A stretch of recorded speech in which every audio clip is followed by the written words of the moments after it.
Welcome to the Best Business Podcast. My mission is to help create 200 new multi-millionaire business owners. How? You'll do better when you know better. In my interviews, you'll hear from self-made millionaires, seven-figure business owners, authors, and world-class experts sharing how they did it so you can too without experiencing the same obstacles they did. Now, if you like this interview, please share it with a friend you think will benefit. They'll appreciate it, and I will as well. You can also connect with me on social media. Look for Daryl Lubinsky, D-A-R-Y-L, Urban Ski, U-R-B-A-N-S-K-I, and add me so we can be friends. Now sit back, relax, and enjoy what I've prepared for you right here, right now. Hello, everyone. Thank you for joining us. My name is Daryl Lubinsky, your host as always, and today we are joined by Nick Pereira. And Nick has been an entrepreneur for over a decade. As an author, trainer, and co-founder of the Freedom Preneurs Club, Nick has helped thousands of small business owners become Freedom Preneurs. As an international lifestyle coach, Nick has become a valued asset to businesses and their owners around the world. Nick's personality gives him a unique ability to motivate, inspire, and help implement successful strategies to generate leads, convert more clients, and increase profits while maintaining the integrity of his spiritual life. Nick has been mentored and worked with some of the top coaches in the world, bringing practical ideas plus systems to any business he is involved in.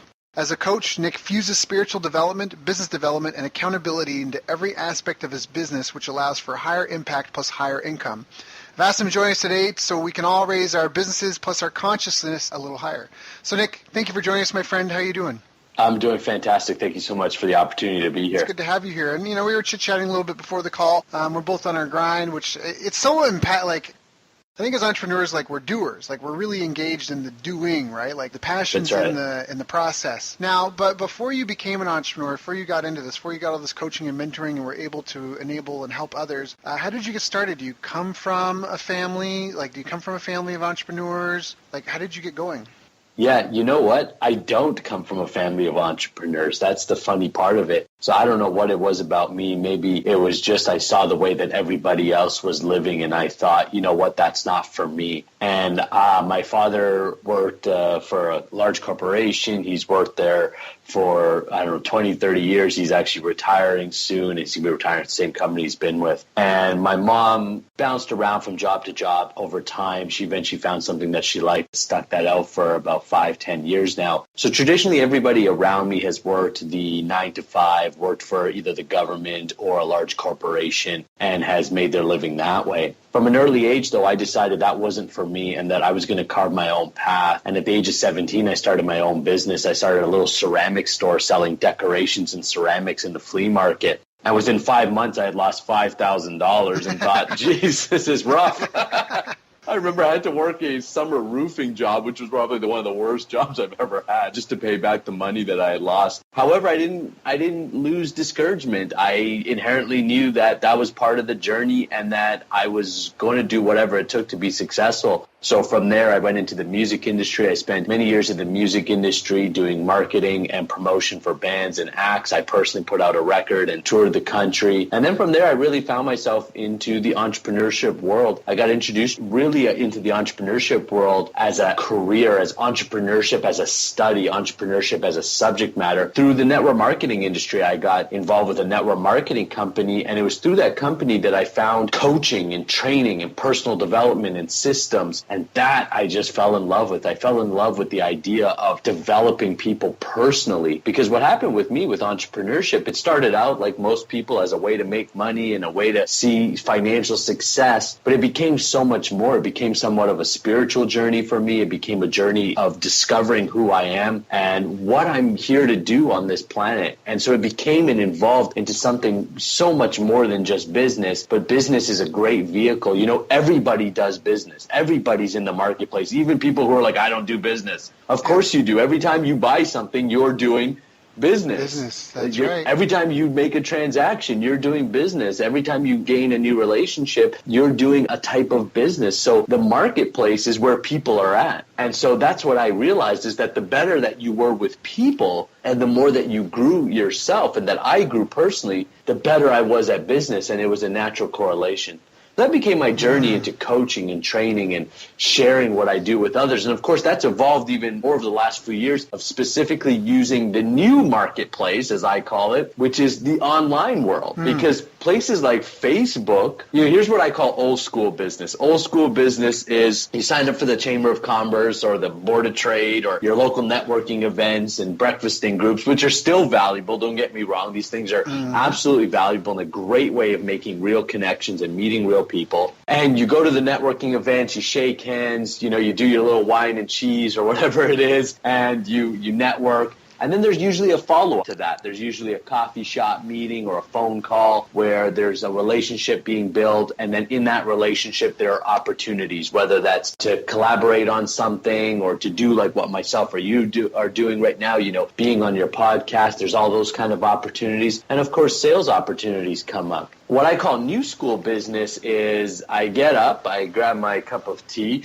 and I log on to Facebook. And when I log on to Facebook, I've logged on to a marketplace, because a marketplace is where people are. That's right. And so people are on Facebook, people are on Instagram, people are on Twitter. Specifically, I use Facebook as my number one social media strategy. And so I log on to Facebook each morning, and there's my marketplace. And I've learned how to use Facebook to attract the ideal people that I want to be talking to have conversations with those people. What my equivalent to a coffee shop meeting is now a Skype call or a Facebook Messenger call where we're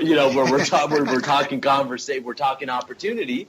And then we do the offer, right? What's the opportunity out of that conversation? So the exact same system that people have been using literally for thousands of years, whether it was, way, way back in the day where you would literally go down to the marketplace and everybody would be sharing what they have, to the newer era where it was join networking events and go to events, to the newest of eras, which is what's happening right now, which is jump online. And Facebook is a 365-day, 24/7 networking event from my perspective, the way that I use it. And it's actually been a wonderful experience. So that's been my evolution over the last 10 years of being an entrepreneur. And I love how you say that, because really technology is supposed to enable us. And we talk about AI and, humans being blended with technology and becoming more like cyborgs. And a lot of people might have fear of that future unknown, but we're already cyborgs today. I mean, most of us are. Like, even right now, I am communicating with you not with just my physical animal traits and skills and abilities, but with a technological tool. Now, it's kind of clunky and clumsy, and I wear it on my head. It's not, connected to my brain, but it's still an extension of my human self. And so all these tools, that's all they really are. They're there to model our offline interactions in an online fashion. It's an evolution of how we already connect and how we already communicate. So something that even like email, like I know, not to go into sidebar too much, but I know I've heard people complaining about email delivery rates a lot lately. And something that I've been talking about, at least in terms of email and social media is, anyways, I'll get into that later. But with email, imagine if you just had a conversation with someone in a room and they just sat in the corner, they never looked at you, never acknowledged your existence, and all you did was bark at them all the time. Like, would that be a healthy relationship? How would you categorize the quality of that relationship? So if you're emailing people and they don't open your emails, they don't click any links, they don't respond or click reply, that's how it's being perceived by a lot of the email service providers. And so it's the same thing. Like you talk about how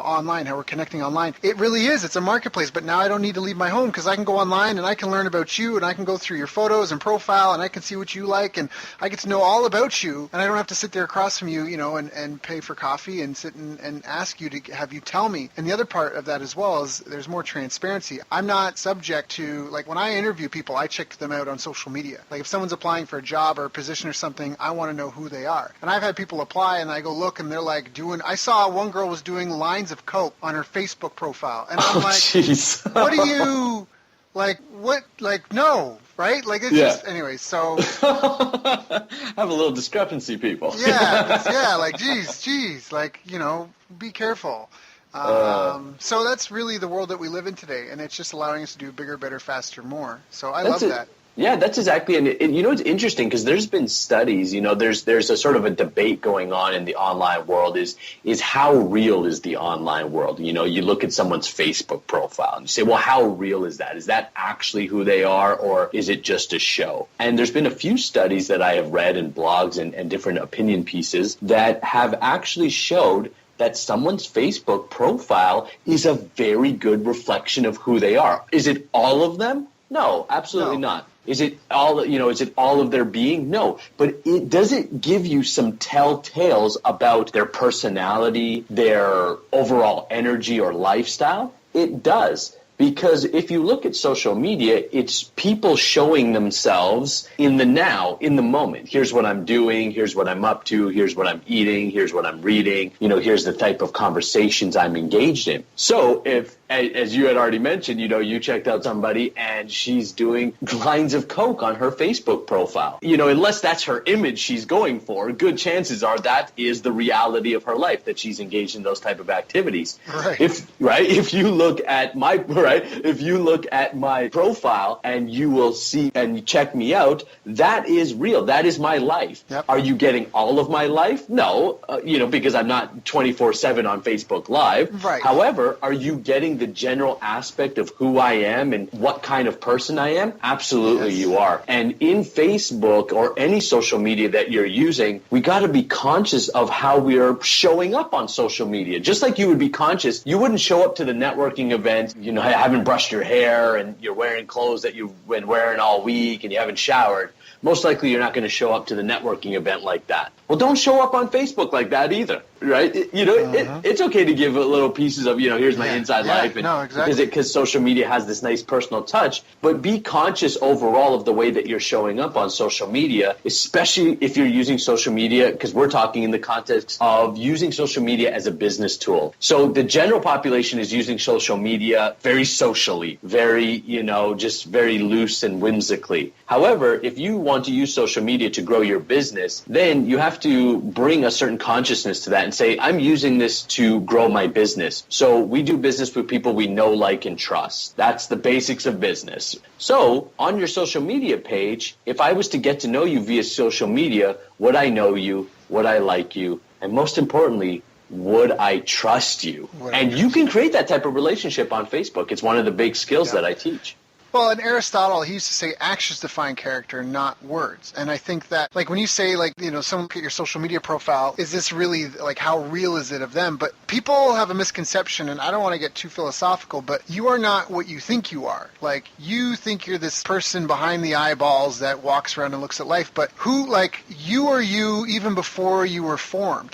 You are you when you were being formed in your mother's womb. That's still you. And what is that? That's all part of you. That's the thing. And I'm not trying to get, like I said, philosophical or spiritual, but it's the sequence of actions that you take that produces who you are, not what you think you are. When you walk into a room, people see what you've done. Actions are such a real thing, and people don't get that. Actions are such a defining thing in our world. Like you said, if you haven't shaved, if you haven't showered, haven't gotten dressed, and you show up, the lack of those actions represents who you are. And action and inaction are kind of the same thing, because they're both decisions. And so that's really you are the accumulation of the actions that you take in whether how you deal with people and the things that you do or don't do. And so I think that social media is just a digital tattoo. It's a digital footprint of those sorts of things. So that makes a ton of sense. Now, I kind of took us off track, so I apologize. Now, I want to get back to your growth as an entrepreneur and in business. And what were some of the biggest challenges that you faced in your business career? Yeah, there's so many challenges, as anybody on this entrepreneurial journey would know, because there's so many learning curves. But I think one of the biggest challenges that I face is ultimately, and again, I hate to, it's just my nature to go philosophical on things. Right? It's fine. You. So my biggest challenge, though, has been me.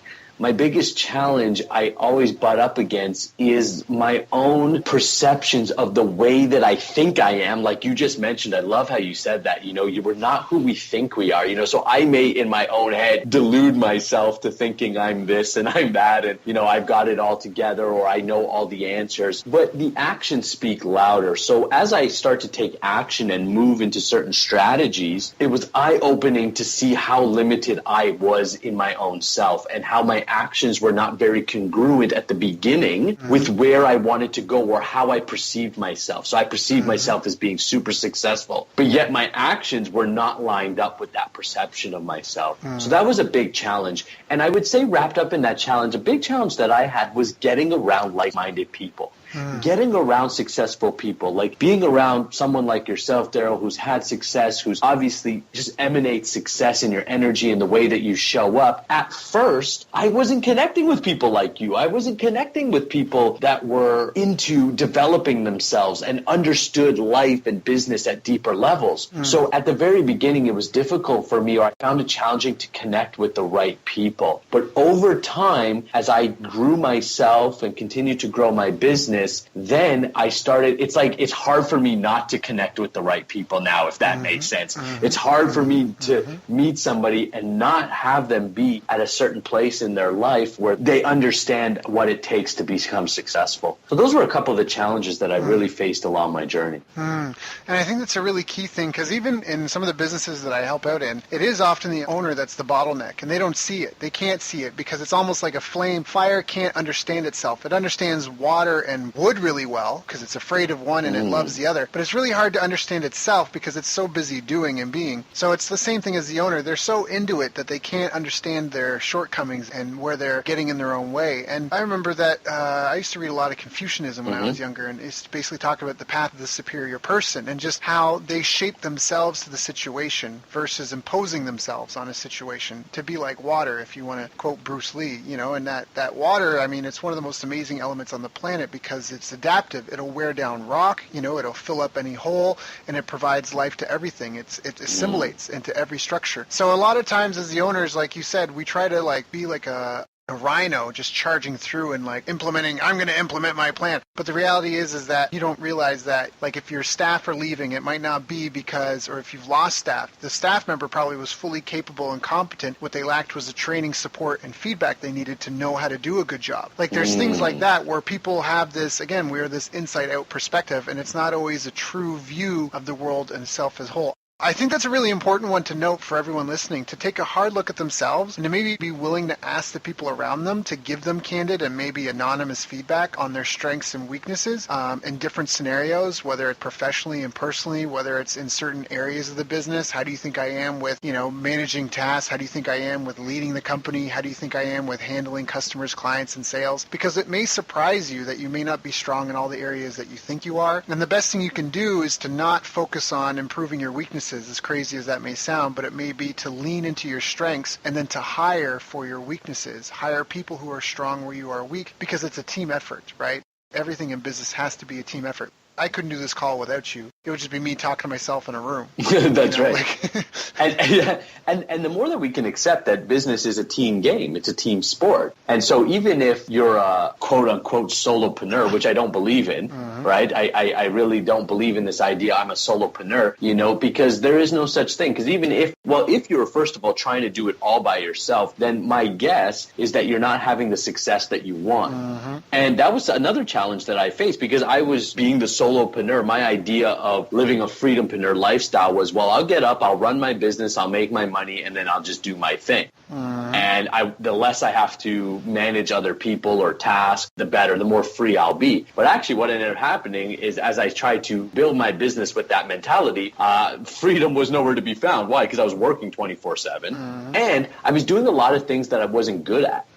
So I was spending a lot of time learning skills that even today I'm still not good at. Now I've learned over the journey what you just said was, Nick, what are you good at? You're good at getting out there, you're good at spreading the message, connecting with people, and I'm great at creating opportunities, whether that's sales opportunities or exposure opportunities. I'm very good at creating opportunities. So I spend the majority of my time now talking to others, doing interviews, being interviewed, and creating opportunities through that medium. And everything else, I built a team around me to leverage. And once I've been able to do that, income has increased. People are happy around me because they're able to get paid well, and more people are being served. So I love that whole idea about leaning into your strengths, playing to your strengths, and leveraging the rest.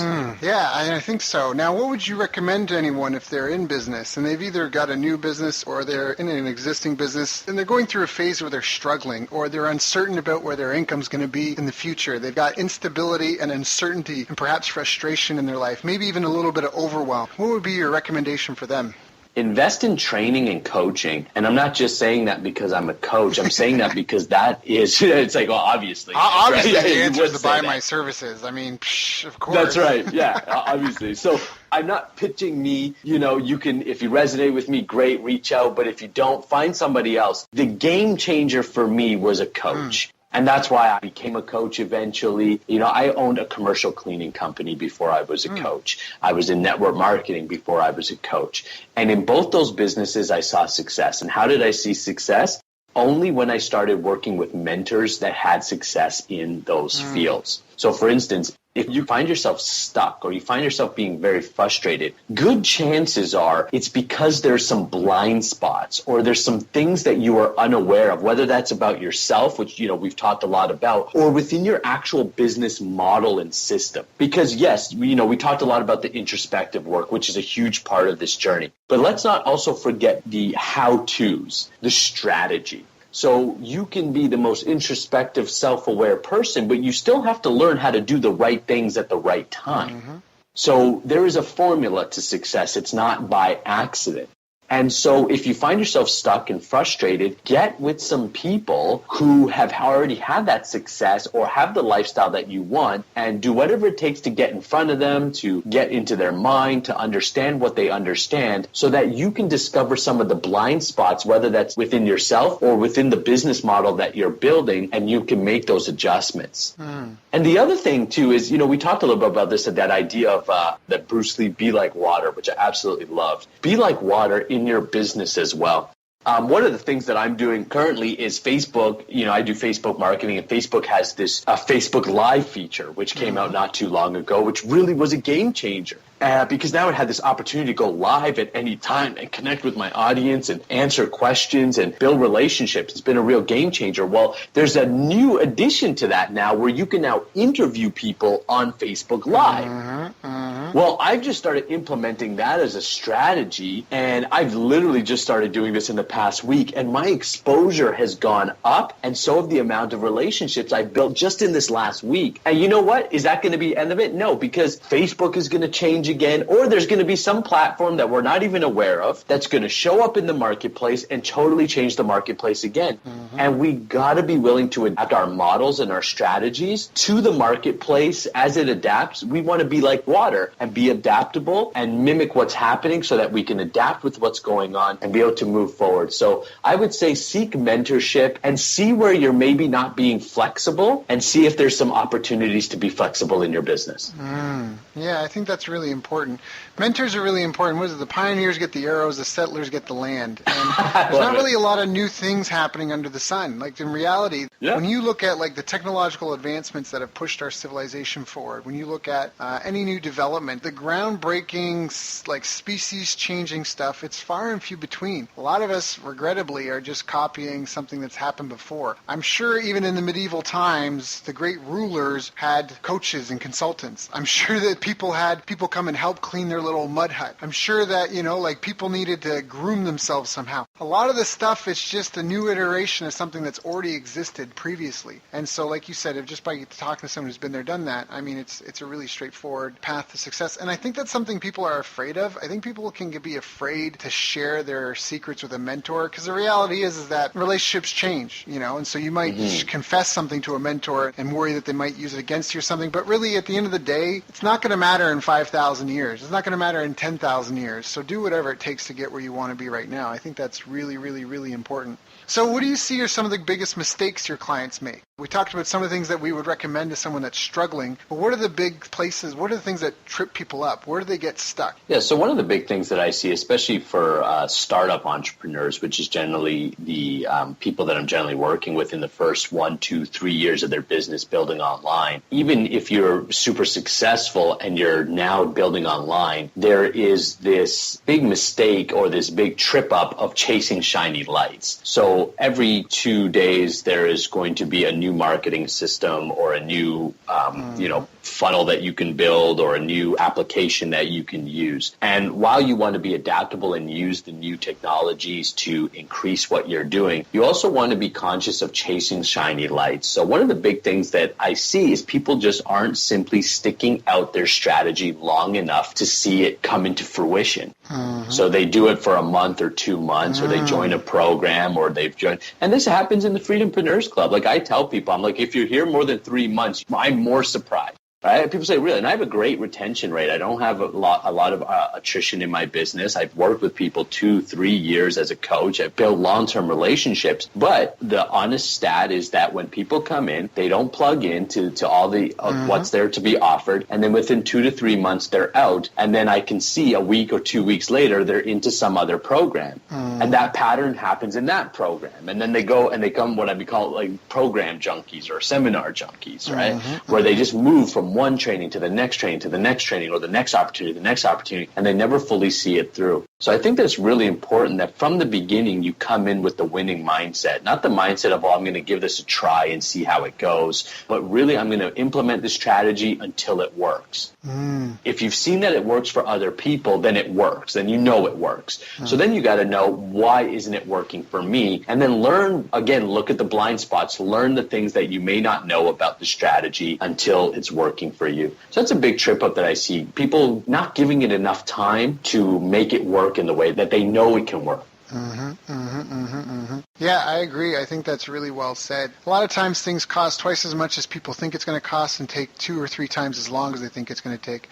One of my favorite quotes about mastery is, do it until it becomes dull and then keep doing it until it's beautiful. I love that. Oh my goodness. Right? That's so good. That's so good. Right, because it gets to the core of it. I mean, the reality is that we're born and we die. People argue, want to debate where we came from and where we're going. That's great. But guess what? We got some time on this planet. And the reality is that you're going to have to do something to provide for yourself, your family, and your loved ones. And you're going to spend more time doing that than you are anything else. You're going to spend more time at it than you are sleeping, than you're going to be making love to your significant other or others, or, you know, time with your kids, time with friends, family. You're going to spend more time doing that than anything else. So it's something you either need to love or need to be able to learn to love, and just accept that. And that's really it at the end of the day. And I know we all dream of lives of, you know, and people sell fantasies and dreams all the time. And I've worked with people who have made millions of dollars. I've rubbed elbows with some of the richest people in North America. I've worked with them. I've worked for them. I've also slept on mud floors in the slums of Africa. I was in Kibera for 3 weeks, 4 weeks, sleeping on mud floor. It rained, the hole developed in the roof. We had like a river through the living room. I mean, even just recently I was in the Philippines, and I was again with some really poor people. And you know, it's funny because wealth, it's funny how you define it, because once I was in, you know, I mean, even when I was in Tokyo, I remember my girlfriend, I was at the time, I was with her for about 6 years. We went to Japan together to go explore that country. And when we were in there, I remember we went to Harajuku, which is a really famous shopping district. It's a lot of clothes and stuff, but beside Harajuku is like Tiffany's and Gucci and Versace and all these fancy stores. But what also is really hard to not notice as you go down that street, aside from all these big name stores, is all you can smell is feces from the sewers. Like, that's all you can smell. And I remember just walking, and at the time we had just discovered that when you smell something, it's because little particles of it are touching your nose. So we are walking through mist clouds of feces right now. Yes. People are lined up outside stores to drop $1,000, $5,000 in these handbags, but like we can't even have like clean air. Like, who's rich, right? Like, who? So it's funny to define. So it's really just better to have I love what I do. I love calls like this because I get letters from people, texts, emails that I'm helping improve their lives, helping them provide for their family and their staff. Boom, I'm good. I can do this for the rest of my time, you know? And that's something everyone listening to this call, you got to figure out what that is and what that's going to be. It's going to be up and down, but you really just have to love it for the process. You have to love, like, embrace the grind. When you talk to people that are world champions at stuff, like, this is something we say often. I've trained with a lot of world champions, and they say that you don't become world champion at the World Championship tournament. You already are the world champion when you get there. It's just that's when everyone finds out. And so the most world champions, they love the grind. They love the process. They're in it for the lifestyle. Like, they just love everything about it. I love the training. I love optimizing my sleep and my diet, and I love training with the best people who find my weaknesses. And, you know, like, they have a passion for what they do, and because they love it and enjoy it. Like, I don't think anyone's ever won a gold medal that was like, I hate this sport, I'm never playing it again, and then they quit. I think that's really, really uncommon. So sorry, I kind of took the mic. I'll get off my soapbox, but I think just to speak to what you said, Well, just the persistence part. The persistence part is just by having a big why. Yeah, no, that's cool. A big reason why you're in it. And it's going to be good some days. It's going to be bad. Guess what? So's the weather. Sun doesn't shine all day, but it doesn't rain all day either. And so it's the same thing with life and things about keeping that past. So I think that's a great tip for those people to just, to hunker down and to change their approach. Like if what you're doing isn't working, change your approach, but don't disconnect from the goal. Don't disconnect from the strategy, the plan. Just see maybe, instead of trying to run through this brick wall, is there a door just around the corner? Like if I just change the angle I'm coming at this thing from, maybe I can get a little bit further. So. Yeah. And oftentimes there is, Daryl, oftentimes there is a door right there. But again, it's a blind spot. You're not seeing that door. So you may be trying to ram through that brick wall. And again, that's why I said, seek some mentorship. Listen to podcasts like this because this expands mindset and it expands your perception. So I love that. And I love what I love that you got on your soapbox and gave us that because that was really, it's so important to remember that persistence and the love of doing it, like loving the whole part of it, like not just the part where you get recognized at the World Championships or you go to the award ceremony and you get the new business of the year award or whatever it is, right? Those are nice or those are nice and those come and go, but if you're not loving the day-to-day of it, you're not going to last. Because those little high moments, I call them, those pleasurable high moments where you get some recognition or you get featured on something or whatever it is, they come and go. But day to day, you got to be doing it. The boxer is in the ring day to day. He's not doing interviews. Nobody's looking at his stuff. Only when it's fight time does he get that type of admiration or recognition. But all prepared, it's all about the preparation. And if you don't love the preparation part of it, and if you don't love what you're doing, then you're not going to last. And maybe that is why people are jumping from shiny light to shiny life, because you mentioned it, that word, your why, knowing your why do I do this? If you're not connected to that why, then I think that it's very easy to get off track and chase shiny lights because you're chasing a result rather than building a lifestyle.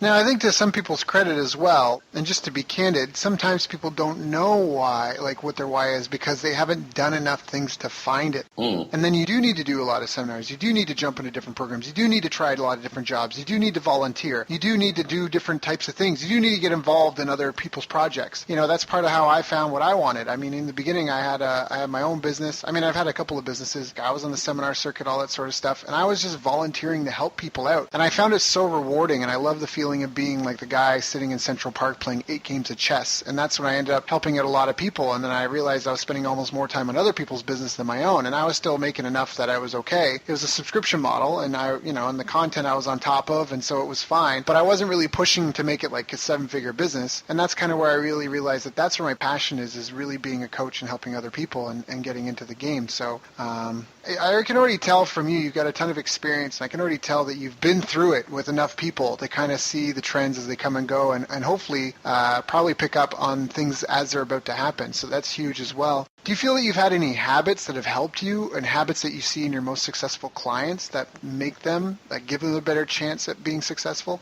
Yeah, absolutely. I find that the people that I work with, and for myself, actually, the more that I focused on my health, then my business started to improve, which is, again, is sometimes interesting that, at first, especially in my younger days, I didn't make the correlation there. But what I have found is that people who are generally healthy in nature, I'm not talking, that they have to be bodybuilders or hardcore in any way, but generally have a consciousness about their health, that there's a correlation between their success as well. Because it takes energy to win at business.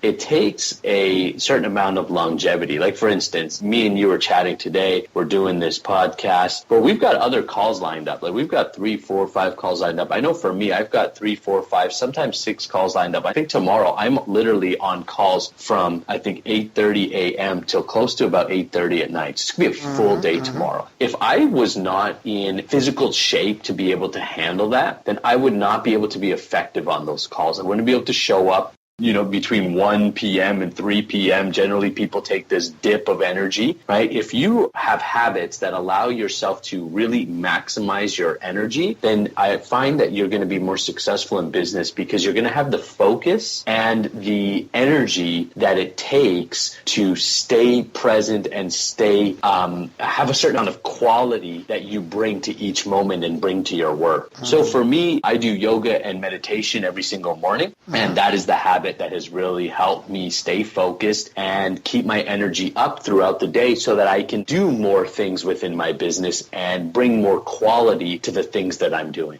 I can definitely agree with that as well. I think there's a lot of transferable skills in any sort of activity or sport, whether it's yoga or CrossFit or jiu-jitsu or basketball or whatever. You go through things where you realize that really I'm never really playing the game when I'm 100%. Or, you know, if I did it when I only felt like doing it, I really wouldn't get in all the hours that I need to make meaningful gains, you know? And the seeing the proof of learning over time, to see, like you said, the focus and the discipline, to be able to take and break down into small pieces your practice and to develop that and hone that, you know, to realize that, oh, I need to focus on different areas, like you mentioned yoga, so maybe you're going to do more twists, or maybe you need to do more balance or inversion work, or maybe you've got, you know, you're not equally flexible on both sides, or maybe you're really flexible, but you're getting aches and pains in your joints because they're not strong, right? Because that is a common thing in yoga, right? People that get injured, it's because they don't have the strength behind it and they're hyperextending themselves. Yes. So there's a lot of different things, and that happens, and guess what? If you just give up, that's failure. But if you don't give up, you keep going, you can only persevere. Failure is only there if you give up. If you keep in the game, keep moving forward. I saw this great video. It was a lady with no arms, no legs doing CrossFit. Wow. And it's like she's got little stubs. Yeah. And she uses chains. They put chains around her little stubs, and they tie it to the barbell, and she's doing cleans and jerks.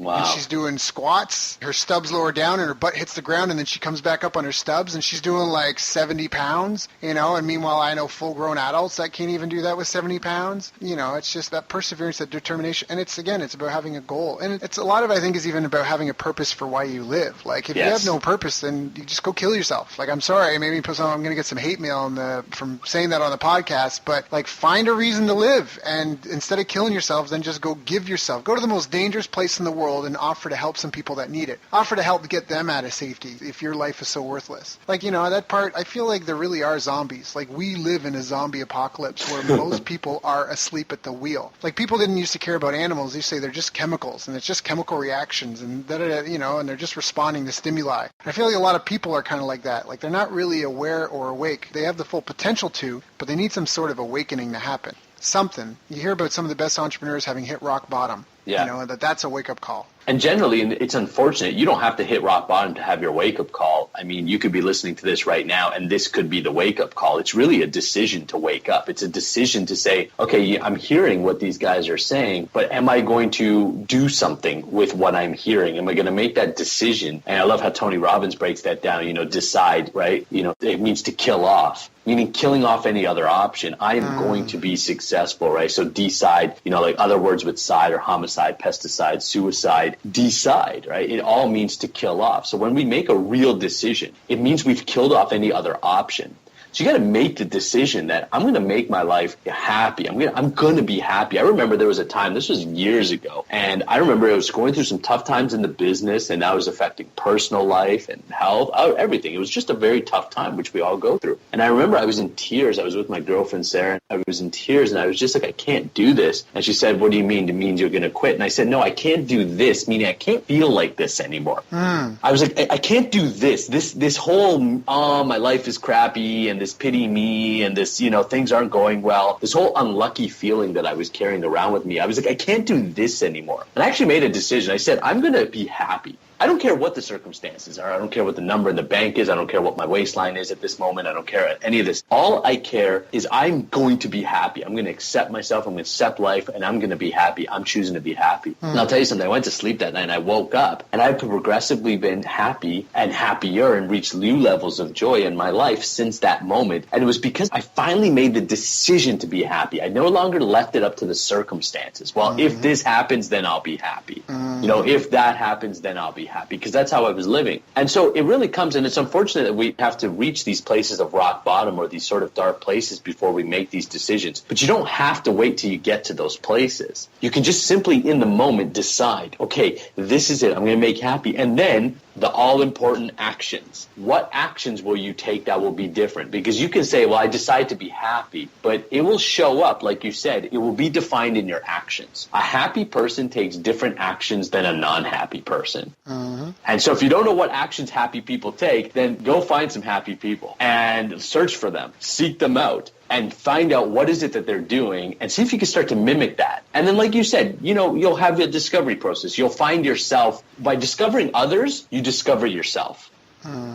Right? So it's like, oh, wow, Daryl does that, and he seems like a happy guy, and he seems like he's having success. Great. Well, find out what Daryl's doing, and then start to mimic that. And maybe that's about starting your own podcast. Then you get started, and you realize, well, it's not really podcast, but I love to blog. I actually love to write. And then so from one idea, it morphs, and you discover what it is that you're meant to do or what it is that you're good at. Another thing that I would suggest, too, is, get into some, like, there are a lot of things you can do, personality tests or strength strength-based discovery tests that you can do where you discover what you're good at and what you're not. Look to what you're naturally good at and use that as kind of a compass. Well, I'm naturally good at talking to others. I'm naturally good at writing. I'm naturally good at doing, maybe I'm very technical in nature. Well, whatever that you're naturally good at, use that as kind of a starting point if you don't know where to start to discover what it is that you're good at and to give yourself purpose and meaning. And I always tell people, like you said, if you don't have a purpose in life, your first purpose is to find your purpose. If someone says, I don't know what I want to do, I say, great, that's your first step. Yep. And that's the exploratory process. Go to different seminars, connect with different coaches, look at different businesses. Just go out there and give yourself permission to explore. And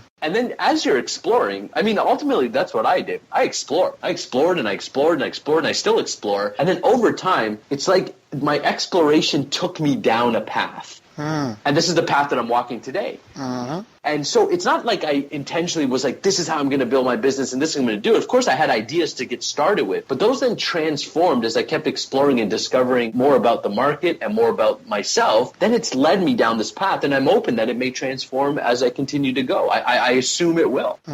Yeah, I always say movement over meditation. It's the one thing a monk will never tell you is that you'll learn more from movement than you will from meditation, because you can sit and ponder on something forever, but until you get up and do something, you don't get any feedback. So you don't know if it was the right thing or the wrong thing. And it's exactly that. You can try to meditate on what your life purpose is forever, but until you get out there and try some things and fall on your face and laugh and cry and have something that really resonates with you and you're like, man, I really love that. Because a lot of people, they say, reverse engineer and make a map of your life from today going all the way back to childhood. Just write down a timeline of everything you can remember, everything that was like meaningful or jumped out, and try to find the common thread among them. And if I do that, I find out that, I did babysitting, and I had some people delivering papers under me, and all these things, I was a camp counselor, all these things where I was a coach. But really at the end of the day, you can still see it moving forward if you just do a bunch of stuff. Meditation's powerful. It's really important. I meditate on a daily basis, but you'll find way more success from movement than you will from just meditating on it. And as far as the happiness thing, you have to make yourself happy. If anyone listening to this is on antidepressants, I strongly encourage you to get more sunlight, get more sleep, exercise daily, yes, daily, and go on a real food diet, which means if it has a food label on it, it's not food, okay? It started off as food, it went through a factory, came out, and it's no longer food. Real food grows and rots. That's real food. Animals eat other animals, and that rots. Herbivores eat other plants. No one's eating rocks. No one's eating wood. Even beavers, they chew it up, spit it out, and make a home out of it. So real food, a real food diet. Do those couple of things, and I promise you'll either won't need those antidepressants or suddenly your life will be changed. And guess what? It all revolves around doing stuff. There's no happy pill. There is a happy pill, but trust me, you're not going to wake up feeling happy after taking it forever. And I think there's a kind of manufactured happiness and real happiness. And everybody inherently knows that difference. I think we all know that difference inside if we're honest with ourselves. And I love that. I love how you touched upon food, because that's something that honestly has been quite a journey for myself, changing a lot of my, talked about habits that I've had to change to become a freedompreneur, to live the lifestyle that I do today. One of the big habits that it's consistently I'm still improving on is the way that I eat and what goes into my body. And I read this book one time, a health mentor of mine gave it to me, and it was just called Real Food. It was a simple book. It was maybe 50 pages long. And why? Because the guy didn't really have much to say other than eat real food. Like, he just kept repeating it, like, eat real food. And then, he gave some great advice, like, it's in the grocery store, stick along to the outside, right? Try to avoid the middle, because the middle's all the box stuff, all the packages stuff. He's like, so if you stick around to the outside of the grocery store, you tend to do better. And so he gave some real good practical advice that really helped me. One of my first mentors said protein, produce, right? You have protein, you have produce. If you stick to I like these that. if you stick to these two P's, you'll be fine. Yep. And again, these are very, very simple little things to do because really, you think about health. Health is a $1 billion industry. I mean, billions and billions of dollars are being spent on lotions and potions and, juices and all these kind of things that come out. And when you break it down, everybody knows how to be healthy, eat real food, and exercise more. Yep. So yeah. It's so basic, but yet billions of dollars. It's a $1 billion industry. It's like, well, why is everybody looking for all of these magic pills? Because we want to manufacture our happiness, and we don't want to take responsibility for our life. We have to create a lifestyle, and the lifestyle that we're creating is, as we kind of circle back in our conversation, is a continuous action. One action to the next action. Even when you think you're not in action, that's still an action. So there's no such thing as not being in action because it's all a decision. And every moment we take an action, and depending on the accumulation of those actions, we get our life. And developing happiness is the same thing. Consistently taking action onto the things that give you happiness and joy and that put you into a healthy state, this over time is going to compound and give you your life. I love the correlation between food and business success. To be honest, I've started juicing my fruits and veggies and drinking that every day, and I'd still eat whatever I wanted. Like if I was hungry, I would eat. But man, it's been I won't say life changing because I've already been just through various businesses I've been in and stuff. I've already been fairly health conscious, but it's phenomenal. I did a workout DT in CrossFit. It took me 14 minutes, and I was going to be 14 minutes 20 seconds, but I failed my last rep, so it took me 16 seconds to get that last rep done. So my time was 14:36 to do it, and then a week later I did the exact same workout. The only thing that I know is any different was that I was on veggie and fruit juice, and I was eating pretty much pure produce and just taking some protein shakes in a day to make sure I got adequate protein. And that day I showed up, I was like on 3.5 hours sleep. I was like 2:30, 3 o'clock in the afternoon, not my best energy time. I remember I showed up, my coach was like, all right, so today we're going to beat your time out. And I was like, whoa, slow down, cowboy. I'm just here to put in some work. Like, that's it. I'm giving myself plenty of rest, not pushing it. And my time was 13:16. Wow. I cut a minute 20 seconds off my time, and the only thing that was different was I was eating better.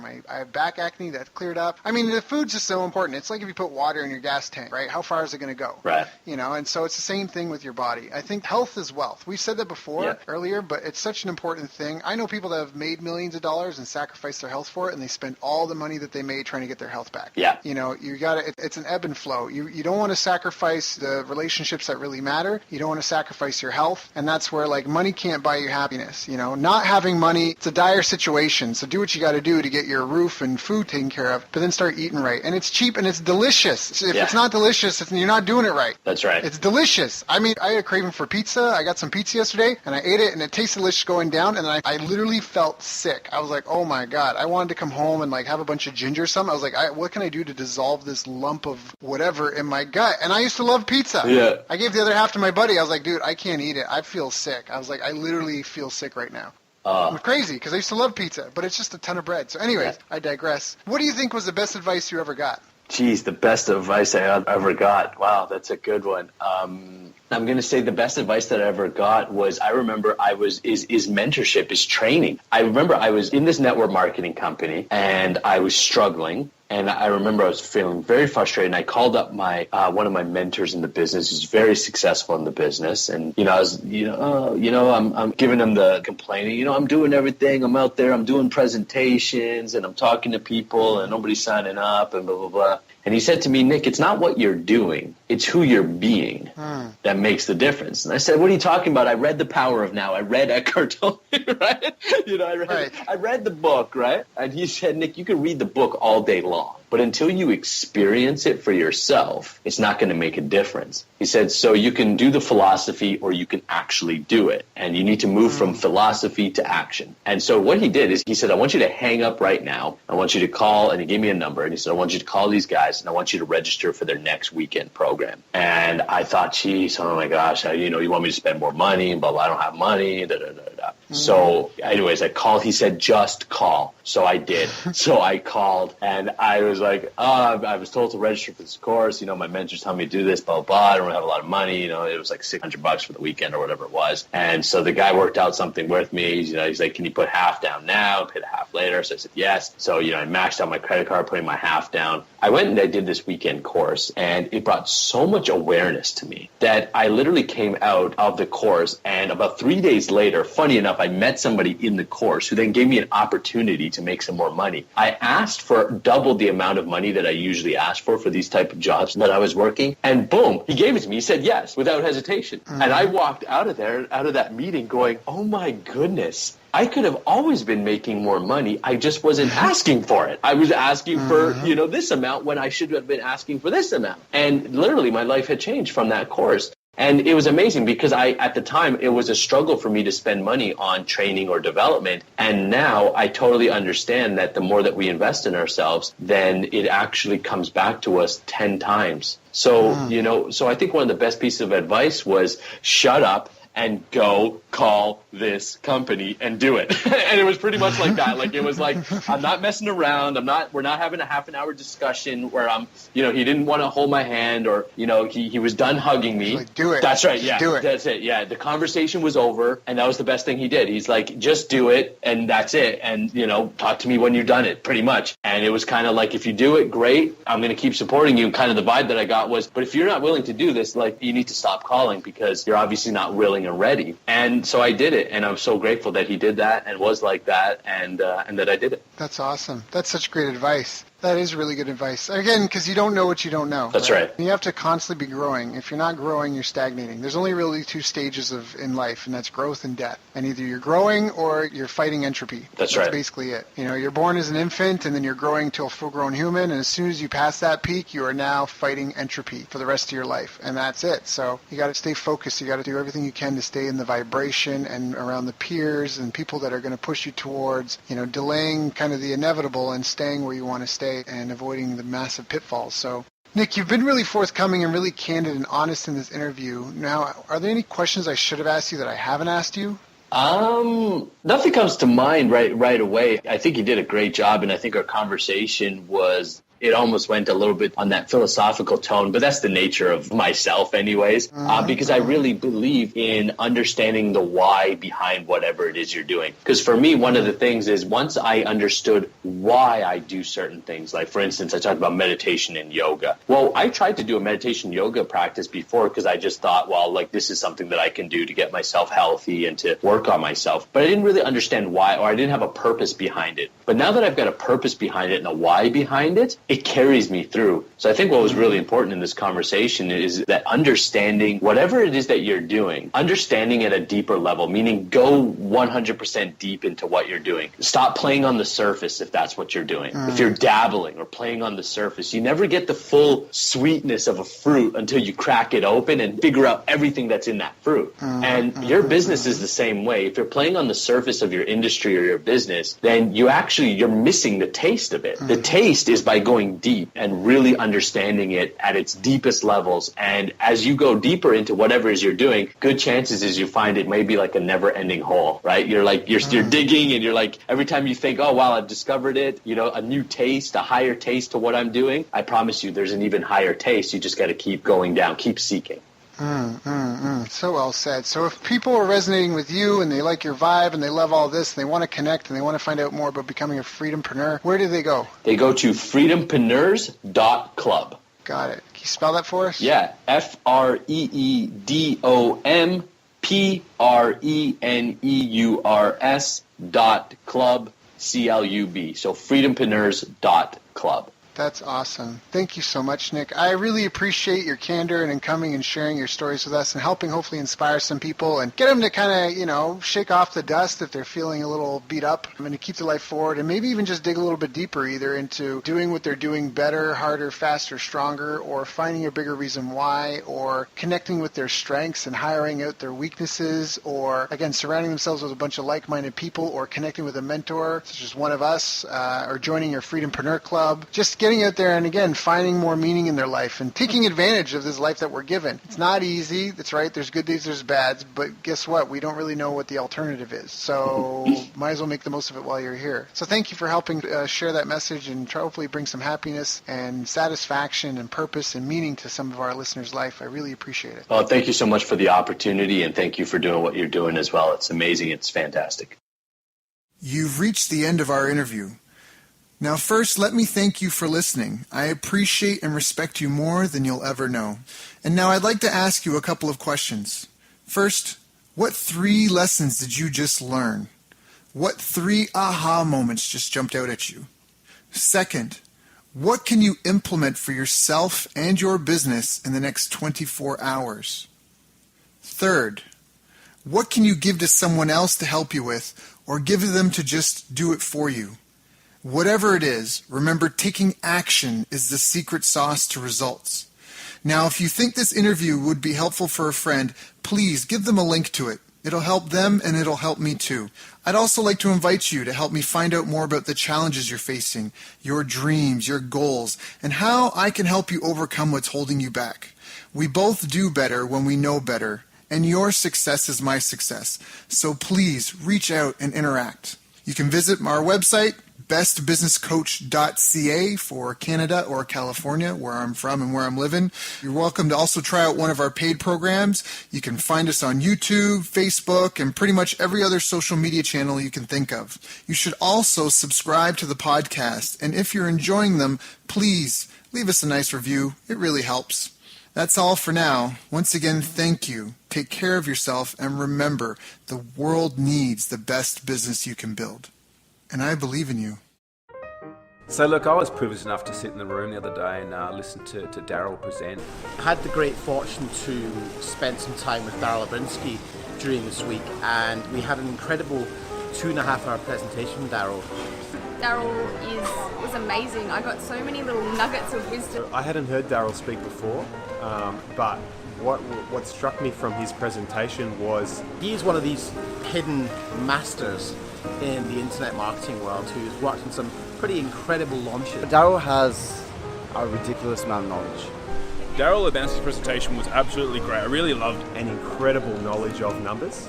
He is a very articulate, very knowledgeable, very advanced marketer. Well, he talked a lot about keyword tools and how to research your niche. So it really created a lot of predictability around moving forwards in our business with the marketing and sales aspect, which is so important to any business to really see it grow. Where he walks you through step by step how to judge in detailed form how much money you could potentially make from a market based on AdWords, keyword research, and putting together quite complex Excel spreadsheets. And what I took away from it is not only understanding your niche market, but also looking at and breaking down and going, am I working with the right niche? Is there enough demand there for me to be able to reach my goals? And doing that hard research. There's a lot of gurus out there that present you a lot of the why and the what, but they don't necessarily give you the how. And what I really found with Daryl's presentation, there's no holding back. There was no holding back the screens or the curtains. Like, everything was given to really assist us. His feasibility and due diligence is incredible, and he was able to show us in a really short space of time how to cut through the overwhelm. You're giving us the exact tools that we can use to test something before we even go to start testing it by spending money on it. One of the biggest nuggets that I got out of his presentation was that when people pay, they pay attention, and when people pay a lot, they pay a lot of attention. I just love that. I think that's a great way to look at how to price yourself.